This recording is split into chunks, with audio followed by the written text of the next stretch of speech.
பிரியமானவர்களே, இயேசு கிறிஸ்துவின் நாமத்தில் உங்கள் எல்லாருக்கும் அன்பின் வாழ்த்துக்கள். இயேசு கிறிஸ்துவினுடைய ரத்தம் வல்லமை உள்ளது. நீங்கள் சொன்னாலே போதும், இயேசுவின் ரத்தம் ஜெயம், இயேசுவின் ரத்தம் ஜெயம், இயேசு கிறிஸ்துவின் நாமத்தில் அப்படின்னு அந்த பெயரை உச்சரித்து இயேசு கிறிஸ்துவின் ரத்தம் ஜெயன்னு சொன்னாலே ஒரு மாற்றம் உண்டாவதை நீங்கள் பார்ப்பீங்க. என்னால் அது உங்களுக்காகவும் அவருடைய ரத்தம் சிலுவையில் சிந்தப்பட்டது. சரி, இந்த நாளில் சுருக்கமாக நான் வேத வசனத்திலிருந்து இந்த இயேசு எப்படிப்பட்டவர், இதை நம்ம தொடர்ந்து பல மாதமாக சில வருஷமாக தியானித்து கொண்டே வருகிறோம். ஒவ்வொரு அற்புத பெருவிழாவிலும் லூக்கா 19ஆம் அதிகாரம் பைபிளில் 19ஆம் அதிகாரத்தில் லூக்காவில் 1-3 வசனம் வாசித்தா, இயேசு இந்த உலகத்தில் உலாவி கொண்டிருந்த சமயம் எரிகோ இந்த பட்டணத்துக்கு வந்தார். அங்கே ஒரு மனிதன், பெரிய செல்வந்தர், பெரிய பணக்காரன். அந்த ஊரிலேயே அவனுடைய பெயர் சகையு என்பது. அதனால் பெரிய ஒரு அதிகாரி, income tax officer, chief income tax officer. அவன் தலைவர், லீடர். அவன் தான் பெரிய ஆஃபீஸர், கவர்மெண்ட்டுக்காக வேலை செய்கிறவன். ஆனால் பணம் இருந்துச்சு, பதவி இருந்துச்சு, நிம்மதி இல்லை, சமாதானம் இல்லை. அதனால் அவன் தேடினான். அப்போது கடவுள் என்கிற ஒருவர் மனிதனாய் வந்திருக்கிறார் இந்த உலகத்தில். இயேசு என்கிற பெயரில் உலாவி கொண்டிருக்கிறார். மனிதனால் அப்படிலாம் அற்புதம் செய்ய முடியாது. குருடருக்கு பார்வை கொடுத்துட்றாரு, சப்பானியை நடக்க வச்சிடறாரு, செத்தவங்களை கூட உயிரோடு எழுப்பிடுறாரு. மனிதனால் இப்படிலாம் செய்ய முடியாது, கடவுள் தான் நம்ம மத்தியில் வந்திருக்கிறாருன்னு மக்கள் எல்லாம் பேசுகிறாங்க. இவரை பார்க்கணும் அப்படின்னு அவனுக்கு ஒரு ஆசை. அதனால் இயேசுவை எப்படிப்பட்டவரோ என்று பார்க்க வகை தேடி அவரை சந்தித்தா. இயேசு அவன் வீட்டுக்கு வந்தார், தன்னை வெளிப்படுத்தினதெல்லாம் பைபிளில் இருக்குது. அவனுக்குள்ள ஒரு என்ன கேள்வி, இயேசு எப்படிப்பட்டவர், அவர் அறியணும். உங்களுக்குள்ள இந்த ஆசை இருந்தால் இயேசு தன்னை வெளிப்படுத்துவார். இந்த இயேசு எப்படிப்பட்டவர், அவரை குறித்து பைபிளில் தான் நிறைய எழுதப்பட்டு இருக்கிறார். இந்த பைபிள் முழுதுமே அவரை பற்றி சொல்லப்பட்டது தான், அவரை பற்றி தான் சொல்லியிருக்க, இயேசு எப்படிப்பட்டவர் என்று.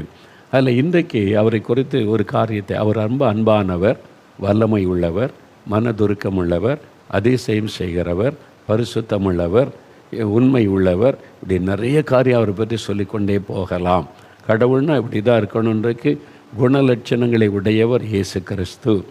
இப்போது ஒரு காரியம் இன்றைக்கு 1 யோவான் 3ஆம் அதிகாரம் 8ஆம் வசனம் வேதத்தில் 1 யோவான் 3:8 சொல்லப்பட்டிருக்கிறது. அதில் பின்பகுதியை வாசிக்கிறேன். பிசாசனுடைய கிரியைகளை அழிக்கும்படிக்கு தேவனுடைய குமாரனாகிய இயேசு கிறிஸ்து வெளிப்பட்டார். அதாவது இயேசு கிறிஸ்து இந்த உலகத்தில் வந்த நோக்கத்தை அந்த வசனத்தில் சொல்லப்பட்டிருக்கிறது. பிசாசனுடைய கிரியைகளை அழிக்கும்படிக்கு இயேசு வெளிப்பட்டார். அப்போ அவர் எப்படிப்பட்டவர் அப்படின்னா, பிசாசின் கிரியைகளை அழிக்கிறவர், பிசாசின் கிரியைகளை அழித்தவர். சிலுவையில் அவர் வெற்றி சிறந்த போது பிசாசின் கிரியைகளை அழித்தார். அதனால தான் அவர் பேரை சொன்னாலே பிசாசெல்லாம் நடுங்கும். பார்த்தீங்களா, ஒரு எத்தனை வருஷம் ஒரு சர்ப்பத்தின் ஆவி அந்த தம்பிக்குள்ளே இருந்ததில்ல, 13 வருஷம். இயேசுன்ற பேரை சொன்னோன்னு நடுங்கி ஓட்டிட்டுல. அவனை கூட்டு உட்கார வச்சு மந்திரவாதம் பண்ணி ராத்திரியெல்லாம் இயேசுவின் பெயரில் பூஜை பண்ணி எதுவும் செய்யணும், ஒன்றும் தேவையில்லை. இயேசுடைய பேரை சொன்னால் ஓடும். நீங்கள் அதில் வித்தியாசத்தை அறிந்து கொள்ளுங்க, அவ்வளோதான். இயேசுன்ற பேரை சொன்னால் ஓடுதுன்னா என்ன, அவர் தான் பிசாசை ஜெயித்தவர். அதை பார்க்குறால எத்தனை பேர் வீடுகளில் ஜெபிக்கும் போது இயேசுன்னு பேரை சொன்னால் பிசாசு விலை ஓடுதே. நீங்கள் யோசித்து பாருங்களேன். இயேசுவுக்காக நீங்கள் இப்போ அது கொண்டு வாங்க, இது கொண்டு வாங்க, இதெல்லாம் வச்சு இயேசுவுக்கு அதெல்லாம் பண்ணணும், அப்படி ஏதாவது பண்ணுறாங்களா? இல்லையே. பார்த்தீங்களா, நீங்கள் யோசித்து பாருங்கள் இதெல்லாம். அப்போ கடவுள்னா எப்படிப்பட்டவராக இருக்கிறவர், பிசாசை ஜெயித்தவர். இயேசு கிறிஸ்து பிசாசின் கிரியைகளை அழித்தவர் என்பதாய் வேதத்தில் பார்க்க முடியும். யார் இந்த பிசாசு அப்படின்னு கேட்டால், உலக தோற்றம் முதலே காணப்படுகிற ஒரு தீய சக்தி. சாதாரண மக்கள் தீய சக்திம்பாங்க. அவனுக்கு வேதத்தில் சாத்தான் என்றும் பிசாசு என்றும் பெயர். சாத்தான் அல்லது பிசாசு என்று சொல்லப்படுகிறது. அவன் மனுக்குலத்தின் எதிரி, மக்களுக்கெல்லாம் எதிரி. ஆனால் மக்களுடைய சிநேகிதன் மாதிரி நடிப்பான். மனிதர்களிடத்தில் நன்மை செய்வதைப் போல ஏமாற்றுவான். ஆனால் உண்மையாக அவன்தான் எதிரி, மனுக்குலத்தின் எதிரி. ஏன்னா கடவுள் மனுக்குலத்தை உண்டாக்கினார். கடவுளை உண்டாக்கின மனுக்குலத்திற்கு எதிராக செயல்படுகிறவன் அவன்தான் எதிரி. கண்ணுக்கு தெரியாமல் இருந்து செயல்படுகிறவன், ஆவி உலகத்திலே செயல்படுகிறவன். பாருங்கள், அசுத்த ஆவிகளை பார்க்க முடியாது, அவனுடைய கிரியைகளை பார்க்க முடியும். ஒரு ஆளுக்குள்ள அசுத்தாவி இறங்கிட்டா அவங்கள அலைக்கழிக்கிறது, பேசுகிறதை பற்றி அந்த கிரியைகளை பார்க்க முடியும். அந்த ஆவியை பார்க்க முடியுமா? பார்க்க முடியாது. கண்ணுக்கு தெரியாமல் செயல்படுகிற ஒரு ஆவி, அதுதான் பிசாசானவன். மறைந்திருந்து செயல்படுகிறவன், மனிதர்களை அவன் அடிமைப்படுத்துகிறவன். இவன் எப்படி என்ன மாதிரி கிரியை செய்வான் அப்படின்னா, இயேசு கிறிஸ்துவே அதை குறித்து பேசுகிறார் பாருங்கள். இந்த பிசாசை குறித்து இயேசு பேசும்போது வேறு புஸ்தகத்தில் யோவான் எழுதின சுவிசேஷம் 10ஆம் அதிகாரம் 10ஆம் வசனத்தில் ஆண்டவர் இந்த பிசாசை குறித்து சொல்லுகிறார். அவன் திருடன், அந்த திருடன் கொல்லுகிறவனும் அழிக்கிறவனும் அழிக்கவும் வருகிறான் என்று வேறு ஒன்றுக்கும் வரான். அதாவது இயேசு சொல்லுகிறார், இந்த பிசாசானவன் அவன் திருடவும் கொல்லவும் அழிக்கவும் வருகிறான். அவன் ஒரு திருடன்னா தெரியாமல் தந்திரமாக நுழைந்து காரியத்தை திருடி விட்டு போகிறவன். நம்முடைய சமாதானத்தை திருடிடுவான், நம்முடைய ஆரோக்கியத்தை திருடிடுவான், குடும்ப சந்தோஷத்தை திருடி குடும்பத்துக்குள்ளே குழப்பத்தை உண்டாக்கிடுவான், நம்முடைய ஆசீர்வாதத்தை திருடி நஷ்டத்தை உண்டாக்கிடுவான், கற்பத்தை கெடுத்து கற்பத்தின் ஆசீர்வாதத்தை அவன் திருடி விடுவான். கொல்லுகிறவனும் அழிக்கிறவனுமாய் இருக்கிறான். மனிதருடைய சமாதானத்தை கொண்டு ஆசீர்வாதத்தை கெடுக்கிறவன். அப்போ இந்த ஆவிதான் பின்னால் இருந்து கொண்டு பிசாசானவன் தான். இந்த உலகத்தில் நடக்கிற எல்லா தீமைக்கும் காரணம் அவன்தான். அவனை குறித்து தான் அவன் திருடன், வெளியே தெரிய மாட்டான், திருட்டத்தனமாக இருந்து செயல்படுவான் என்று இயேசுவை அவனை குறித்து சொல்லுகிறார். இன்னொரு இடத்துல யோவான் 8ஆம் அதிகாரம் 44ஆம் வசனத்தில் இயேசு இந்த பிசாசை குறித்து சொல்லும் பொழுது, பிசாசானவன் அவன் ஆதி முதற்கொண்டு மனுஷ கொலை பாதகன். இந்த இரத்த சிந்தி மக்கள் மறிக்கிறதுக்கெல்லாம் காரணம் அவன்தான். மனிதர்களை தூண்டி, தலைவர்களை தூண்டி அவன் மரணத்தை பிறப்பிக்கிற காரியத்தை உண்டு பண்ணுகிறவன் இந்த பிசாசானவன். ஆதி முதல் மனுஷ கொலை பாதகன். அவன் பொய்யனும் பொய்க்கு பிதாவுமாயிருக்கிறான். அவன் தன் சொந்தத்தில் எடுத்து பேசுகிறான். அவன் பொய் பேசும்போது அப்படியே நடக்கிற உண்மை மாதிரி பேசுவான். சில ஆட்கள் பேசும்போது பார்த்துருக்கீங்களா? பொய் பேசுகிறத உண்மையாக நடக்கிற மாதிரி அப்படி பேசுவாங்க. அந்த ஆவி, அந்த பின்னால் இருக்கிற அந்த ஆவி தான் அவங்கள பேச வைக்கும். இதை மாதிரி தான் ஆண்டவர் இயேசு சொல்லுகிறார், பொய்யனும் பொய்க்கு பிதாவுமாக இருக்கிறான், சொந்தத்தில் எடுத்து பொய்யை மெய் மாதிரி பேசுவான் என்பதாக இயேசு சொல்லுகிறார். அதான் பொய்யான தெய்வங்களை நம்ப வைப்பது, பொய்யான நம்பிக்கைகளை மனிதர்களை கொண்டு அடிமைப்படுத்துவது, அப்படி பொய்யான காரியத்தை மனிதனுக்கு காண்பித்து அதில் மனிதனை சிக்க வைப்பது, அடிமைப்படுத்துவது, வேதனைப்படுத்துவது, இதெல்லாம் பிசாசனுடைய கிரியைகள் என்று வேதத்தில் சொல்லப்பட்டிருக்கிறது. அவனுடைய கிரியைகளை பாருங்கள். இந்த பிசாசனுடைய கிரியைகளை அழித்து மனிதனுக்கு விடுதலை கொடுக்க தான் இயேசு வந்தார். அதான் நம்ம வசனத்தில் வாசித்தோம்ல. இப்போ அந்த பிசாசு எப்படி கிரியை செய்கிறான் அப்படின்னு பார்த்தீங்கன்னா, வேதத்தில் எபேசியர் 6ஆம் அதிகாரம் 12ஆம் வசனத்தில் 4 விதமான ஆவிகள் அவனுடைய கிரியைகளை சொல்லப்பட்டது. ஒரே பிசாசு 4 விதங்களை கிரியை செய்கிறவன். துரைத்தனம் பண்ணுகிற ஆவி என்று சொல்லப்படுகிறது. அது மனிதர்களை அடிமைப்படுத்துவது, மனிதர்களை கண்ட்ரோல் பண்ணுவது, பயமுறுத்தி அடிமையாக்குவது.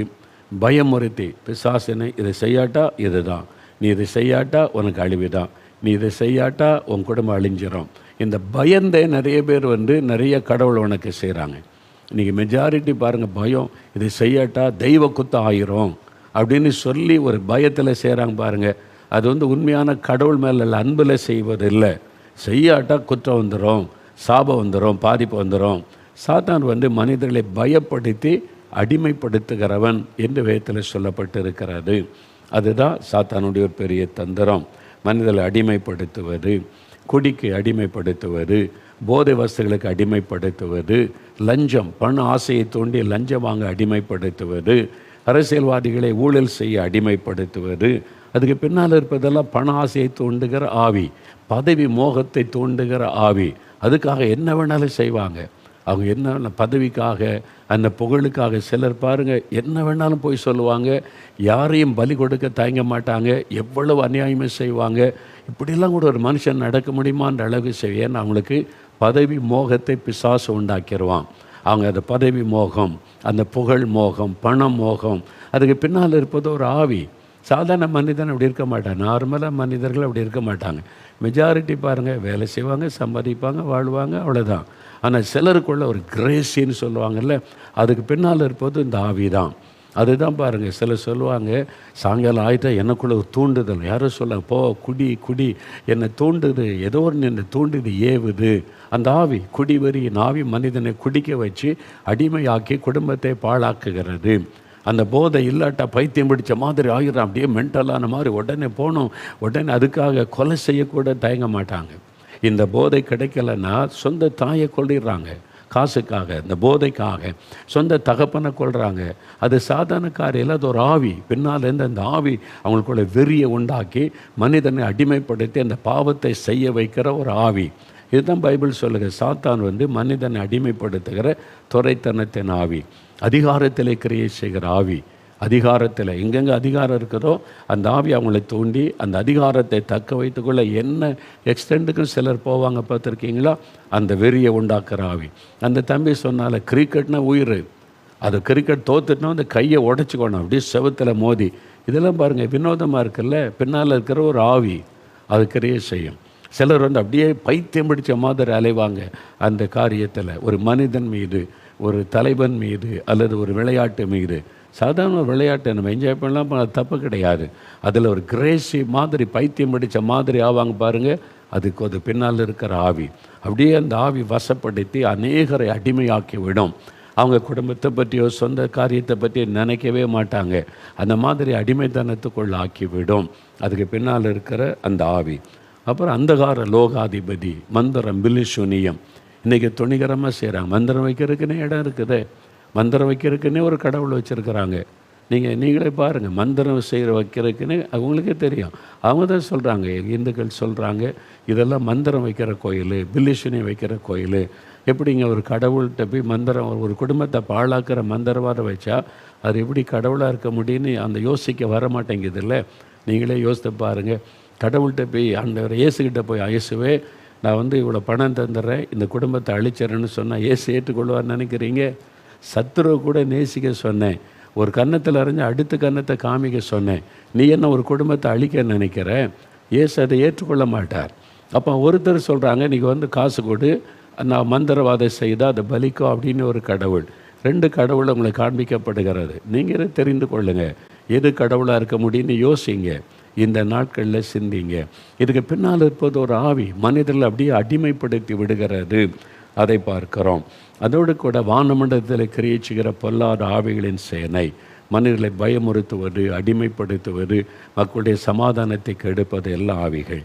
அதில் 3 முக்கியமான கிரியைகளை இந்த ஆவி செய்கிறது. ஒன்று, மனிதனை பாவத்துக்கு அடிமையாக்குவது. நீங்கள் அதான் பாருங்கள், உங்கள் வீட்டிலே இருப்பாங்க, நான் குடிக்க வேண்டாம்னு நினைக்கிறேன், குடிக்காமல் இருக்க முடியலையே, போதை வசதி வேண்டான்னு நினைக்கிறேன், விட முடியலையே. ஐயோ, இச்சையை தோண்டுகிற ஆவி, வேசி தன்னை விபச்சார எண்ணத்தை உண்டாக்கி பாவம் சேர்க்கிற வைக்கிற ஒரு ஆவி. நீங்கள் யோசித்து பாருங்களேன், 3 வயது குழந்தை யாராவது தப்பாக பார்க்க தோணும். 3 வயசு சின்ன குழந்தைகளை யாராவது தப்பாக பார்க்க தோணும். ஆனால் ஒருத்தனுக்கு தப்பாக தோணி அந்த சின்ன குழந்தைகளை பாலியல் பலாத்காரம் பண்ணுறான்னா அது மனித சுபாவம் அல்ல, அதுக்கு பின்னால் இருக்க ஒரு பிசாசின் ஆவி. அது வெறியை உண்டாக்கி வேசித்தனத்தின் ஆவி, விபச்சாரத்தின் ஒரு ஆவி, அதுதான் செய்கிறது. இயற்கைக்கு மாறான ஒரு உணர்வை தூண்டுவது ஒரு பிசாசின் ஆவி. ஆணோட ஆண், பெண்ணோட பெண்ணை, அது கடவுளுடைய சிருஷ்டிப்பு கிடையாது. அந்த ஆவி தூண்டி தான் அந்த ஆசை உண்டாக்கி அருவருப்பான பாவத்தை செய்ய வைப்பது என்று பைபிளில் சொல்லப்பட்டு இருக்கிறது. அப்போ இதெல்லாம் அதுக்கு பின்னால் இருக்க, அதுலேருந்து விடுதலை பெற்று தான் அவன் லைஃபே சேஞ்ச் ஆகிரும். நீங்கள் பார்த்தீங்களா, அந்த சர்ப்பத்தின் ஆவி போன உடனே அந்த தம்பி பாருங்கள், விளையாட்டு மீது இருந்த மோகம், அந்த வெறித்தனம் போய்விட்டதில் நார்மலாக மாறிட்டான் பாருங்கள்.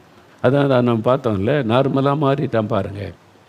அந்த ஆவி போன உடனே அந்த மயக்கன்ற வியாதி போயிட்டு பாருங்கள், குடிப்பழக்கம் போயிட்டு பாருங்கள், அதான் விடுதலை. அப்போ அந்த பின்னால் இருக்கிற இந்த ஆவி தான் மனிதனை பாவத்துக்கு அடிமையாக்கி சமாதானத்தை கெடுத்து குடும்பத்தை பாழாக்குகிற ஒரு ஆவி. முதல்ல பாவத்துக்குள்ள, இன்றைக்கு உங்கள் வாழ்க்கையில் ஏதோ ஒரு பாவத்தை விட முடியல, அது தப்புன்னு தெரியுது, விட நினைக்கிற முடியல, ஒரு வெறித்தனமாக வருகிறது. இன்றைக்கு இயேசு உங்களுக்கு விடுதலை தருவார். இயேசு எனக்கு விடுதலை வேணும், நீங்கள் கேட்டு பாருங்களேன்.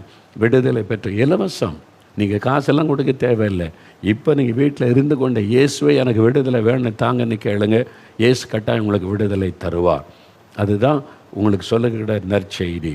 அப்போ நீங்கள் விடுதலை அடைவீங்க. ரெண்டாவது, இந்த ஆவி பிசாசு என்ன பண்ணுறான்னா வியாதியை கொண்டு வருகிறார். சாத்தானுடைய கிரியைகளில் வியாதியை கொண்டு வருகிறார். ஆனால் வேத புஸ்தகத்தில் அப்போஸ்தலர் 10:38 இயேசு இந்த உலகத்தில் உலாவும் பொழுது பிசாசின் வல்லமையில் அகப்பட்ட யாவரையும் குணமாக்குகிறவராக இயேசு சுற்றி தெரிந்தார். சாத்தான் மனிதனுக்குள்ள வியாதியை கொண்டு அவனை வாதித்து போராட்டத்தில் வைக்கிறான். அப்படிப்பட்ட மக்களுக்கு விடுதலை கொடுக்கும்படி இயேசு உலாவினார். பார்த்திங்களா, அவங்களுக்கு ஒரு வியாதி இருந்தது. 11 ஆப்ரேஷன் பண்ணி சுகம் உண்டாகலை. நார்மலாக சில வியாதி வரும், டாக்டர்கிட்ட போனால் சுகமாயிரும். சில வியாதி சுகமே ஆகாது. சில வியாதி டாக்டர் மருத்துவம் சுகமாக ஆகாது, சாக வரைக்கும் மருந்து சாப்பிடணும். அப்படின்னா அதுக்கு பின்னால் இருப்பது ஒரு கிரியை, பிசாசனுடைய கிரியை. அதை விடுதலை நீங்கள் பெற்றுக்கொண்டீங்கன்னா அந்த வியாதி போயிடும், அவ்வளவுதான். அதுதான் அப்படி தான் நடந்தது. 11 ஆப்ரேஷன் பண்ணி சுகமாகலை. இயேசுடைய பிரசன்னத்தில் உட்கார்ந்து இயேசுவே நாங்கள் சுகமாயிட்டேன். இது மாதிரி எத்தனை அற்புதம் வேணும். ஆயிரக்கணக்கான பேர் இருக்கிறாங்க. நான் பார்த்துறாதவங்க ஒவ்வொரு இடத்துல சாட்சி சொல்கிறாங்களே, அவங்களோட அனுபவம் எல்லா இடத்துல நடக்குதை நீ கவனிச்சு. ஒரு ஆள் 2 ஆள் சொன்னால் நீங்கள் இதெல்லாம் ஏமாத்துறாங்கன்னு சொல்லலாம். ஆயிரக்கணக்காக இருக்காங்க எங்கிட்ட. நீங்கள் போய் நேரில் போய் நீங்களே போய் அவங்கள்ட்ட பேசுங்க, கேட்டு பாருங்கள். நானே அவங்கள பார்த்ததில்லை, நீ வேணா போய் நேராக விசிட் பண்ணி கேளுங்க. இயேசுக்கு பொய் சாட்சி சொல்ல தேவையே இல்லை, அது பாவம். பொய் சொன்னாலே பாவம், பொய் சாட்சி சொன்னால் பெரிய பாவம். அதை இயேசு ஏற்றுக்கொள்ள மாட்டார். அதனால் உண்மையாக நடந்ததை தான் சொல்லுவோம், அவ்வளோதான். அவன் நடந்திருக்குல்ல, இதை மாதிரி பாருங்கள். அப்போ வியாதி, அதிலிருந்து ஆண்டவர் விடுதலை தருகிறார் பார்க்கணும். 3வது பார்த்திங்கன்னா பயம். மனிதர்களுடைய பயம், டிப்ரெஷன், மன அழுத்தம். இன்றைக்கி அதனால் கடைசியில் செத்து போயிடலான்னு தோணுது.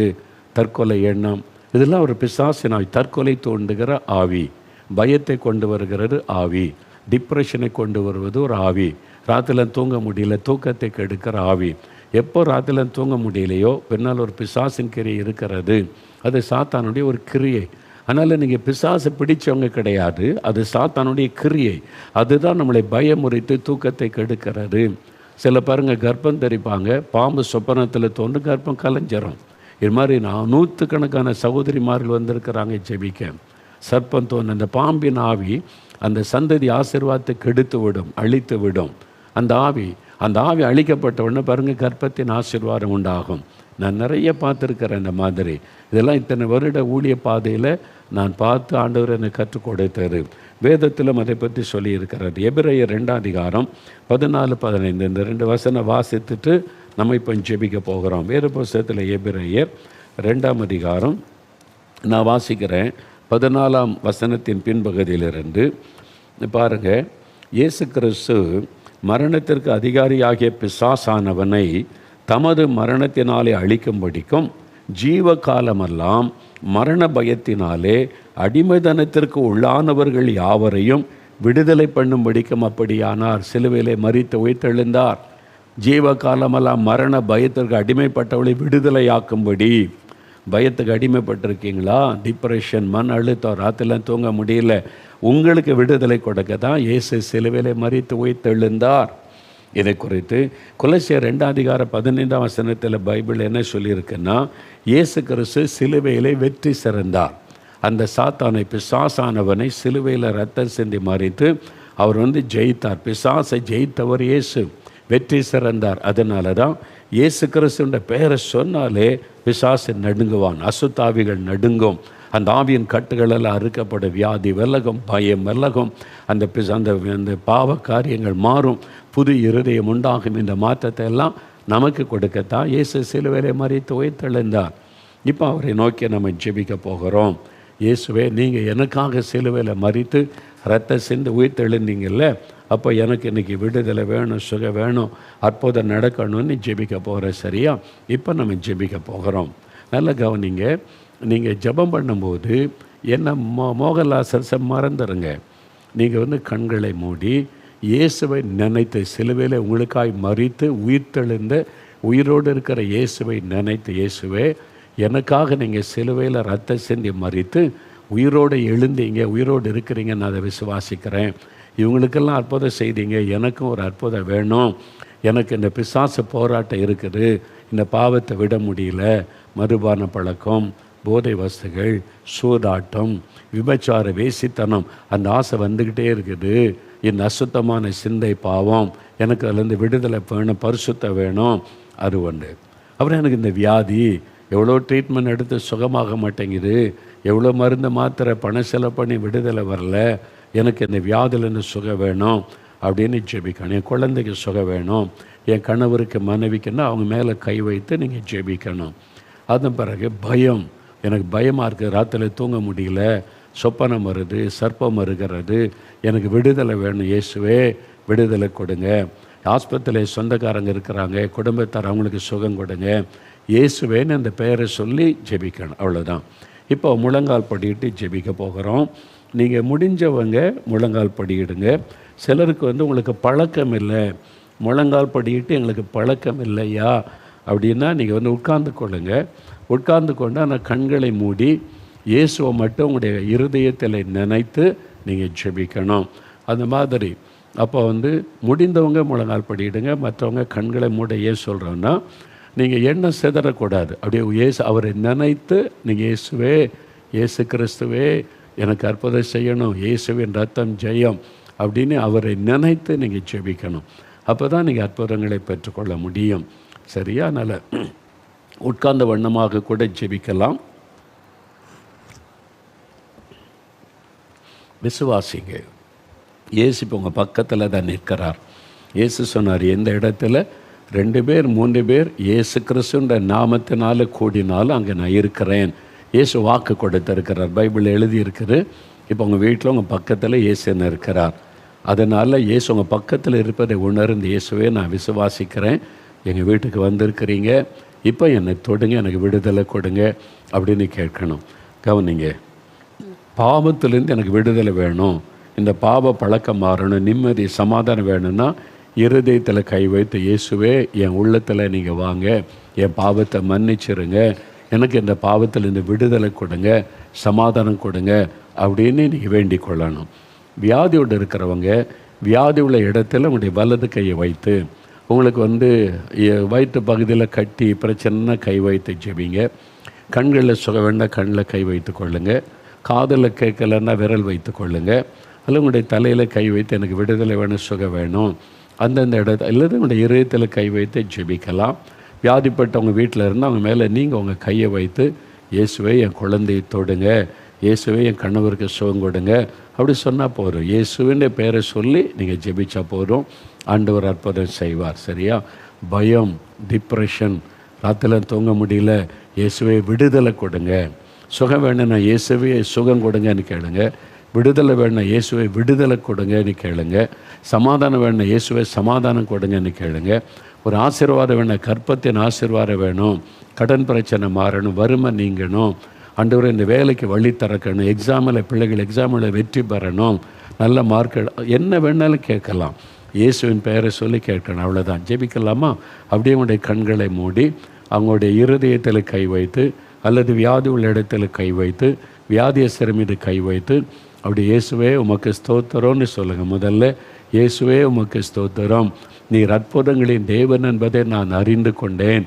எனக்காக நீங்கள் சிலுவையிலே மரித்தீங்களே ஸ்தோத்திரம், எனக்காக ரத்தம் சிந்தி பரிகாரத்தை ஏற்படுத்தினீங்களே ஸ்தோத்திரம், எனக்கு பரிகாரியாக இருக்கிற இயேசு கிறிஸ்துவே ஸ்தோத்திரம், என்னை நேசிக்கிற இயேசுவே உமக்கு ஸ்தோத்திரம்.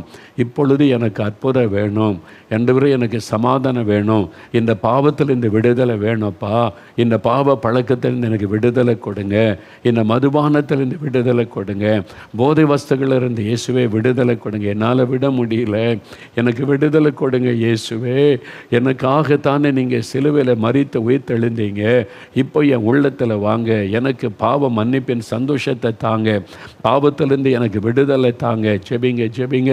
வாலிப தம்பி ஜெபம் பண்ணுமா, வாலிப மகளை ஜெபம் பண்ணு, உன் ஜெபத்தை ஏசப்பா கேட்டுக்கொண்டே இருக்கிறாங்க. உனக்கு விடுதலை தரும், நீ பாவின்னு புறம்பே தள்ள மாட்டாங்க, நீ பாவி, உன் பாவெல்லாம் எனக்கு தெரியும் போ அப்படிலாம் சொல்ல மாட்டாங்க. ஏசப்பா உனக்கு உதவி செய்ய வந்திருக்கிறாங்க.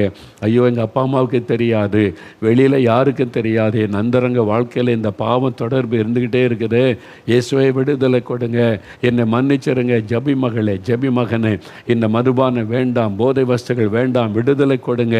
ஜெபி ஜெபி. நீங்கள் ஜெபிக்க ஜெபிக்க ஆண்டவருடைய வல்லமை தொடுகிறாரு. பெற்றோர் பிள்ளைகளுக்காக ஜெபிங்க, கணவருக்காக ஜெபிங்க, மதுபானத்தில் விடுதலை பெற ஜெபிங்க. நீங்கள் ஜெபிக்க ஜெபிக்க ஆண்டவருடைய ஒரு வெளிச்சம் அநேகருடைய வீடுகளுக்குள் இறங்குவதை நான் பார்க்கிறேன். ஜெபிக்கிறேன். வெளிச்சம் வந்துட்டா இருள் தானாய் விலகிவிடும். இயேசு கிறிஸ்து ஒளியாய் இருக்கிற தேவன். அவருடைய வெளிச்சம் உடைய வீட்டுக்குள்ளே வரும் பொழுது அந்த பாவ இருள் விலகும், பிசாசாகிய இருள் விலகும். இப்பொழுது விலக ஆரம்பிக்கிறது, அவருடைய வல்லமை தொடுகிறது. சிலர் கண்ணீரோடு அழுது ஜெபிக்கிறீங்க, இயேசுவே மன்னியும், இயேசுவே விடுதலை தாரும், என்னால் விட முடியலை, விடுதலை தாரும். இந்த மதுபானத்தில், இந்த போதை வஸ்துகள் இருந்து, ஐயோ இந்த பாவ தவறான பழக்கத்தின் விடுதலை தாரும். ஜெபிக்க ஜெபிக்க ஆண்டவருடைய வல்லமை இறங்குகிறது, உங்களை தொட்டு கொண்டு இருக்கிறார். அவருடைய தொடுதலை சிலர் உணர்கிறீங்க. சிலரை அசுத்த ஆவிகள், அதாவது அன்கிளீன் ஸ்பிரிட், பாவத்தை கொண்டு வருகிற ஆவி, இச்சையை தோண்டுகிற ஆவி, குடிக்க வைக்கிற ஆவி, போதை வஸ்துகளை அந்த தூண்டி செய்ய வைக்கிற ஆவி, சில தவறான பாலியல் பாவத்துக்குள் அடிமைப்படுத்தி இருக்கிற ஆவி, அது பின்னால் இருப்பது ஒரு அசுத்த ஆவி, அன்கிளீன் ஸ்பிரிட். அந்த ஆவி வெளியேறுகிறது இயேசுவின் நாமத்தை. சிலர் விட்டு அது வெளியேறுகிறது. உங்களை விட்டு அந்த ஆவி வெளியேறுவதை நீங்கள் பார்க்குறீங்க. சிலருடைய கண்களுக்கு அந்த உருவமே தெரிகிறது. அது ஈவல் ஸ்பிரிட், அசுத்த ஆவி. அது அசுத்த கிரியைகளை செய்ய வைக்கிற ஆவி, அருவருப்பான பாவத்தை செய்ய வைக்கிற ஆவி. அந்த ஆவி வெளியேறுகிறது இயேசுவின் நாமத்தில். வெளியேறி போ இயேசுவின் நாமத்தில். நான் உன்னை கடிந்து கொள்கிறேன் பொல்லாத ஆவியே. இயேசு கிறிஸ்துவின் நாமத்தை சொல்லி ஜெபிக்கிற ஒருவர் மீது உனக்கு அதிகாரம் இல்லை. இந்த வாலிப தம்பி மீது உனக்கு அதிகாரம் இல்லை, வெளியேறி போ இயேசுவின் நாமத்தில்.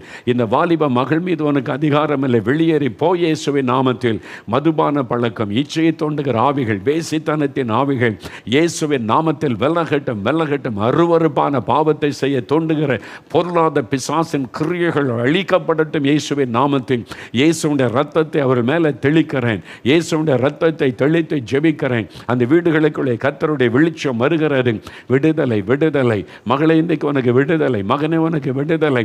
ஆண்டவர் விடுதலை தந்து கொண்டு இருக்கிறார். லாரன்ஸ், தம்பி லாரன்ஸ், உன்னுடைய கண்ணீரின் ஜெபத்தை இயேசு கண்டா.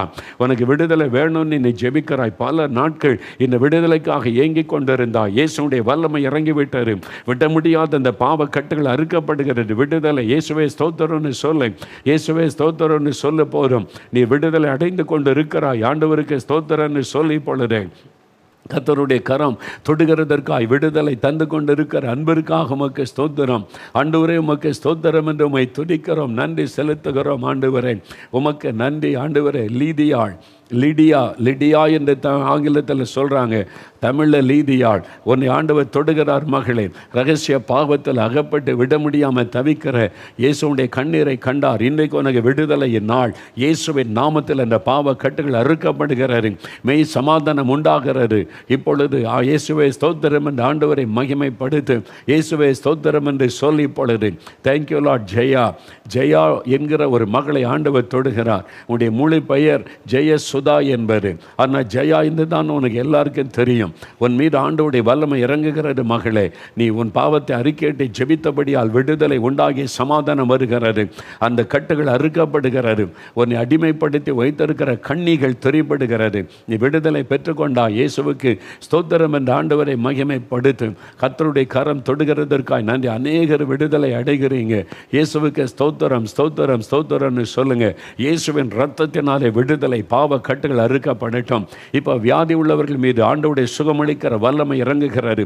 ஆண்டவரே, உம்முடைய சுகமளிக்கிற வல்லமை ஒவ்வொருவர் மேலும் இறங்கட்டும், ஒவ்வொரு வீடுகளுக்குள்ளும் இறங்கட்டும். சகல நோய்களை குணமாக்குகிற உம்முடைய வல்லமை ஒவ்வொருவர் மேலும் இறங்கட்டும். கேன்சர் வியாதி, கேன்சர் கட்டிகள் இப்பொழுது இயேசுவின் நாமத்தில் மறைகிறது. கேன்சர் வியாதியை கொண்டு வருகிற ஆவிகள் இயேசுவின் நாமத்தில் வெளியேறுகிறது. இப்பொழுது கேன்சர் வியாதியை கொண்டு வருகிற ஆவிகள் அப்படிப்பட்டவங்க நெஞ்சில் கை வைத்து இயேசுவே சுகமாக்கும், இயேசுவே தொடும் சொல்லுங்க, வாய் திறந்து சொல்லுங்க இயேசுவே என்று. கேன்சர் வியாதியை கொண்டு வந்த ஆவிகள் வெளியேறுகிறது. 4th ஸ்டேஜ், இனி பிழைக்க முடியாதுன்னு சொல்றாங்க. ஆனால் இயேசுவை பிழைக்க வைக்கிறார். இயேசுடைய சரீரம் பாதிக்கப்பட்ட சரீரங்க உறுப்புகளை புதிதாக்குகிறார். இயேசுவின் நாமத்தில் விடுதலை. கேன்சர் வியாதி மறைகிறது, கட்டிகள் மறைகிறது, தைராய்டு கட்டிகள் மறைகிறது, டிபி கட்டிகள் மறைகிறது, கேன்சர் கட்டிகள் மறைகிறது. இயேசுவின் நாமத்தில் விடுதலை. மூச்சு விட முடியாதபடி மூக்குக்குள்ளே காணப்படுகிற கட்டி மறைகிறது. இயேசுவின் நாமத்தில் விடுதலை பெற்றுக்கொள்கிறீங்க. இயேசு நரம்புகள் எலும்புகளிலே சுகம், நரம்புகள் எலும்புகளுக்குள்ளே சுகமளிக்கிற வல்லமை இறங்கட்டும். இப்பொழுதே கால்களிலே சுகம் உண்டாகட்டும், கைகளிலே சுகம் உண்டாகட்டும். உண்டாகட்டும். கண்கள் தெளிவடையட்டும். பார்வை இழந்து போன கண்களிலே பார்வை வரட்டும் இயேசுவின் நாமத்தில். செவிட்டு காதுகள் திறக்கப்படட்டும் இயேசுவின் நாமத்தில். பேச முடியாத குழந்தைகள் பேசட்டும். நாவின் கட்டுகள் அறுக்கப்படட்டும் இயேசுவின் நாமத்தில். ஆண்டவர் குழந்தைகளை தொடுகிறார். வியாதிப்பட்ட குழந்தைகளை தொடுகிறார். பேச முடியாத குழந்தைகளுடைய நாவின் கட்டுகள் இன்றைக்கு அவிழ்க்கப்படுகிறது. இப்பொழுது காதுகள் திறக்கப்படுகிறது. குழந்தைகளுடைய காதுகள், நடக்க முடியாத குழந்தைகளுடைய கால்களை ஆண்டவர் பலப்படுத்துகிறார். இப்போ அந்த குழந்தை எழுப்பி நிற்க வையுங்க. அந்த கால் பலன் கொள்ளுகிறது இயேசுவின் நாமத்தில். இந்த குழந்தைகள் நடக்கட்டும், கால்கள் பலன் கொள்ளட்டும். இப்பொழுது நடக்க முடியாத கால்கள் பலன் கொள்ளுகிறது இயேசுவின் நாமத்தில். விடுதலை. பாதிக்கப்பட்ட குழந்தைகளை ஆண்டவர் தொடுகிறார். மூளை வளர்ச்சியிலே பாதிக்கப்பட்ட குழந்தைகள் ஆண்டவரை விதோந்தமாய் காணப்படுகிற, ஹைப்பர் ஆக்டிவ்ல காணப்படுகிற குழந்தைகள், உங்களுடைய ஜெபம் கேட்கப்படுகிறது. நார்மலாய் மாறுகிறது பிள்ளைகள் இயேசுவின் நாமத்தில். விடுதலை இயேசுவின் நாமத்தில். சுகம் இயேசுவின் நாமத்தை சொல்லுங்க. இயேசுவின் நாமத்தில் சொல்ல அற்புதம் நடந்து கொண்டு இருக்கிறது. விடுதலை உண்டாகி கொண்டு இருக்கிறது. அதற்காக ஸ்தோத்திரம் ஆண்டவரே. பில்லி சூனிய கட்டுகள், மந்திர வல்லமைகள் அறுக்கப்படுகிறது.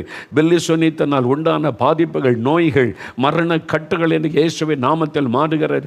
சிலாமணி, உங்களுடைய குடும்பத்துக்கு விரோதமாக எழும்பின பில்லி சூனிய கட்டு அறுக்கப்படுகிறது.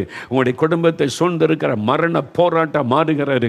ஒரு மரண படுக்கை உங்கள் வீட்டுக்குள்ளே மாறுகிறது இயேசுவின் நாமத்தில். இயேசுவை துதித்த மகிமைப்படுத்துங்கள். இப்பொழுது மகாலிங்கம், ஆண்டவருடைய கரம் உங்களை தொடுகிறது. மகாலிங்கம், உங்களுடைய எலும்புகள், நரம்புகள் பாதிக்கப்பட்டு நீங்கள் முடக்கப்பட்ட நிலைமையில் இருக்க காரணம் மந்திரவாத பில்லி சூனியங்கள். அந்த ஆவிகள் அழிக்கப்படுகிறது இயேசுவின் நாமத்தில். இயேசுவை கோப்பட்டதுனால உங்களுக்கு விடுதலை. இயேசுவுக்கு ஸ்தோத்திரம் என்று ஆண்டவரை மகிமைப்படுத்துங்கள். இயேசுவே ஸ்தோத்திரம்னு சொல்லுங்க. ஆண்டவருடைய கரம் தொடுகிறது இப்பொழுதே. ஆண்டவர் தொடுகிறதற்காக, விடுதலைக்காக உமக்கு நன்றி. உமக்கு நன்றி ஆண்டவரே, உமக்கு நன்றி. Thank you Lord. உமக்கு ஸ்தோத்திரம். ஆண்டவருடைய கரம் தொடுகிறதற்காக நன்றி. மதியழகன், ஆண்டவருடைய கரம் உங்களை தொடுகிறது. மதியழகன், உங்களுடைய ஸ்பைனல் கார்டு பாதிக்கப்பட்டு நீங்கள் மிகுந்த வேதனையோடு உட்கார்ந்துருக்கிறீங்க. இயேசுவின் நாமத்தில் வல்லமை இறங்குகிறது. உடைய எலும்பு சுகம் அடைகிறது இயேசுவின் நாமத்தில். விடுதலை, சுகத்தை பெற்றுக்கொள்ளுகிறீங்க. இயேசுவுக்கு நன்றி சொல்லுங்கள் இப்பொழுதே. கர்த்தருக்கு ஸ்தோத்திரம். கணேசமூர்த்தி, உடைய முழு பெயர் கணேசமூர்த்தி. ஆண்டவருடைய கரம் உங்களை தொடுகிறது. கணேசமூர்த்தி, அதிகமான பேர் மூர்த்தி என்று தான் உங்களை அழைப்பார்கள். ஆண்டவருடைய வல்லமை உங்களுக்குள்ளே பாய்ந்து வருகிறது. உங்களுக்குள்ளே காணப்படுகிற சரீர போராட்டங்கள் மாறுகிறது. மனதளவில் உண்டாக்குகிற குழப்பங்களும் அந்த பயங்களும் உங்களை உள்ளத்தை விட்டு விலகுகிறது இயேசுவின் நாமத்தில். விடுதலை பெற்றுக் கொள்ளுகிறீங்க. இயேசுவுக்கு நன்றி சொல்லுங்கள் இப்பொழுதே. ஜானகி, ஆண்டவருடைய கரம் உங்களை தொடுகிறது. ஜானகி, இயேசுடைய வல்லமையுடைய கால்களுக்குள் பாய்ந்து வருகிறது. நடக்க முடியாமல் காலை நீட்டி உட்கார்ந்து கொண்டு ஜெபிக்கிறீங்க. அந்த கால்கள் பலன் கொள்ளுகிறது இயேசுவின் நாமத்தில். நீங்கள் நடுத்தர வயதுள்ளவர்கள், இந்த வயதிலே நான் முடக்கப்பட்டு விட்டேன் என்று அழுகிறீங்க. இயேசுடைய கண்ணீரை கண்டார். விடுதலை பெற்றுக் கொள்ளுகிறீங்க. இயேசுவுக்கு ஸ்தோத்திரம். ஆண்டவருக்கு நன்றி சொல்லுங்கள் இப்பொழுதே. நன்றி சொல்லுங்க. வாயை திறந்த ஆண்டவரை துதிங்க. இயேசுவே ஸ்தோத்திரம்னு சொல்லுங்க. Thank you Lord. சசிகலா என்கிற மகளே, ஆண்டவருடைய வல்லமை தொடுகிறது. மயக்க வியாதி, அந்த மயக்க வியாதினால் பயந்து வெளியே போக பயந்து வாழுகிறாய். ஐயோ, அந்த சகோதரிக்கு விடுதலை கிடைச்சிருக்கிற, எனக்கும் விடுதலை கொடுங்க நீ ஜெபிக்கிறாய் மகளே. அந்த ஆவி வெளியேறுகிறது இயேசுவின் நாமத்தில். உனக்கு ஒரு விடுதலை இயேசு தருகிறார். இழுப்பு நோயை கொண்டு வருகிற ஆவிகள், அந்த ஆவிகள் இயேசுவின் நாமத்தில் விலகுகிறது. அநேகர் விடுதலை அடைகிறீங்க. வலிப்பு நோய்களை கொண்டு வருகிற பொருளாத ஆவியின் கிரியைகள் இன்றைக்கு அழிக்கப்படுகிறது. உங்கள் குடும்பத்துக்கு விரோதமாய் செய்யப்பட்ட மந்திரவாத பில்லி சூனிய கிரியைகள் இயேசுவின் நாமத்தில் இப்பொழுது அழிக்கப்படுகிறது. விடுதலை பெற்றுக்கொள்ளுகிறீங்க. இயேசுவுக்கு ஸ்தோத்திரம்னு சொல்லுங்க. வாயை தரங்க. Thank you Lord. சரும நோயினால் பாதிக்கப்பட்டு அழுது கொண்டிருக்கிற மகளே, விஜி என்று அழைக்கப்படுகிற விஜயகுமாரி, ஆண்டவருடைய கரம் உன்னை தொடுகிறது மகளே. அந்த சரும வியாதி, ஊரல் வியாதி மறைகிறது. இயேசுவுக்கு ஸ்தோத்திரம் என்று ஆண்டவரை மகிமைப்படுத்தி இப்பொழுதே. ஆண்டவருடைய கரம் தொடுகிறது இப்பொழுதே. அருள் ஜோதி, ஆண்டவருடைய கரம் உன்னை தொடுகிறது. அருள் ஜோதி, இயேசுடைய வல்லமை உன் தலை பகுதிக்குள் இறங்குகிறது. தலைக்குள்ளே காணப்படுகிற குடைச்சல் மண்டை வெடித்து விடுமோ என்பதை போல வேதனை சில சமயம் அது விலகுகிறது. அந்த பொருளாதார சத்தருடைய கிரியை அழிக்கப்படுகிறது இயேசுவின் நாமத்தின். விடுதலைக்காக ஸ்தோத்திரம் பண்ணு மகளே, ஸ்தோத்திரம் பண்ணு. சந்தன மேரி, இயேசுடைய கரம் உங்களை தொடுகிறது இப்பொழுதே. உங்கள் குடும்பத்தில் ஒரே விதமான வியாதியில் அநேகர் பாதிக்கப்பட்ட பரம்பரை நோயாய் தொடர்கிறது. அந்த சாப கட்டுகளை கொண்டு வருகிற ஆவியின் கிரியை இயேசுவின் நாமத்தில் இன்றைக்கு அழிக்கப்படுகிறது. உடைய கண்ணீர் கண்ணீரின் ஜெபம் கேட்கப்பட்ட விடுதலை பெற்றுக்கொள்கிறீர்கள். இயேசுவுக்கு ஸ்தோத்திரம்னு சொல்லுங்கள் இப்பொழுதே.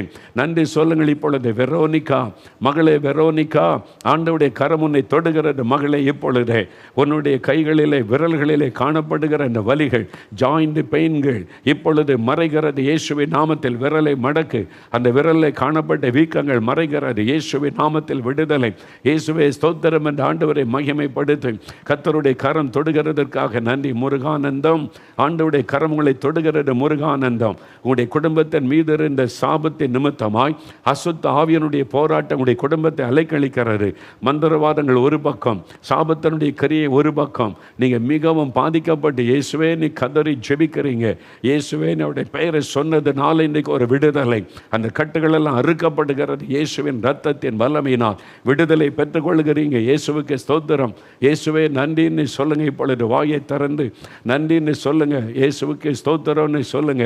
அல்லேலூயா. உமக்கு நன்றி, உமக்கு நன்றி, உமக்கு நன்றி, உமக்கு நன்றி. வாயை திறங்க, வாயை திறந்து ஆண்டவரே ஸ்தோத்திரம்னு சொல்லுங்க. ஸ்தோத்திரம்னு சொல்லுங்க, ஸ்தோத்திரம்னு சொல்லுங்க. வாயை திறந்து இயேசுவுக்கு ஸ்தோத்திரம் எல்லாரும் சொல்லுங்க. இயேசுவுக்கு ஸ்தோத்திரம். வீடுகளில் இயேசுவின் பெயரை சொல்ல சொல்ல அசுத்த ஆவிகள் விலகுகிறது, கட்டுகள் அறுக்கப்படுகிறது, மந்திரவாத கிரியைகள் எரிகிறது, தகடுகள் எரிகிறது இயேசுவின் நாமத்தில். அசுத்த ஆவிகளால் இருக்க முடியாதபடி விலகுகிறது. சர்ப்பத்தின் ஆவிகள் சில குடும்பத்தை விட்டு விலகுகிறது இயேசுவின் நாமத்தில். அந்த சர்ப்பத்தின் ஆவிகள் அழிக்கப்படட்டும். அந்த கிரியைகளை நிர்மூலம் பண்ணுகிறோம் இன்றைக்கு.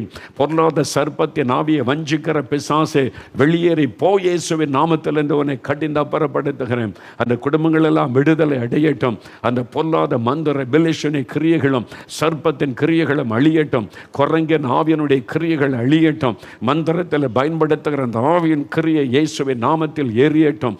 கர்த்தர் கொடுக்கிற விடுதலைக்காய் ஸ்தோத்திரம். அப்படியே வாய் திறந்து ஆண்டவரை துதிங்க. கெட்சி, கெட்சி, மகளே கெட்சி. ஆண்டவரின் ஜெபத்தை கேட்டார். உன் குடும்பத்துக்காக நீ பண்ணுகிற ஜெபம் கேட்கப்பட்டது. உன் குடும்பத்தின் மீது பிசாசனுடைய கிரியைகள் இன்னைக்கு அழிக்கப்பட்டு விடுதலை. உன் ஜெபத்தை நிமித்தம் உன் குடும்பத்துக்கு விடுதலை ஆண்டவர் தருகிறார். எல்லா பயத்தின் கட்டுகளும் உன் குடும்பத்தை வாதித்து கொண்டிருந்த எல்லா நோயின் கிரியைகளும் அழிக்கப்படுகிறது. இயேசுவே உமக்கு ஸ்தோத்திரம் என்ற ஆண்டவரை மகிமைப்படுத்த இப்பொழுதே. மைக்கேல் ராஜ், ஆண்டவருடைய கரங்களை தொடுகிறது. மைக்கேல் ராஜ், இயேசுவின் நாமத்தில் விடுதலை பெற்றுக்கொள்ளுகிறீங்க. இயேசுவே ஸ்தோத்திரம். ஆண்டவரை துதியுங்க. இப்பொழுது உங்களுடைய மனதில் இருக்கிற போராட்டங்களும் குழப்பங்களும் மாறி பயம் நீங்கி ஒரு சமாதானம் உண்டாகிறது. இயேசுவுக்கு ஸ்தோத்திரம்னு சொல்லுங்கள் இப்பொழுதே. ஆண்டவர் கொடுக்கிற விடுதலைக்காய் நன்றி. மாதவன், ஆண்டவர் உங்களுடைய ஜெபத்தை கேட்டார். மாதவன், உங்களுடைய குடும்பத்தில் எல்லாமே தடை, எல்லாமே தடை தடை. அதனால் அவமானம், நிந்தைக்கு நடுவில் கலங்குறீங்க. அதை கொண்டு வருகிற சாபத்தின் கிரியைகள் இயேசுவின் இரத்தத்தின் வல்லமையினால் மாறுகிறது.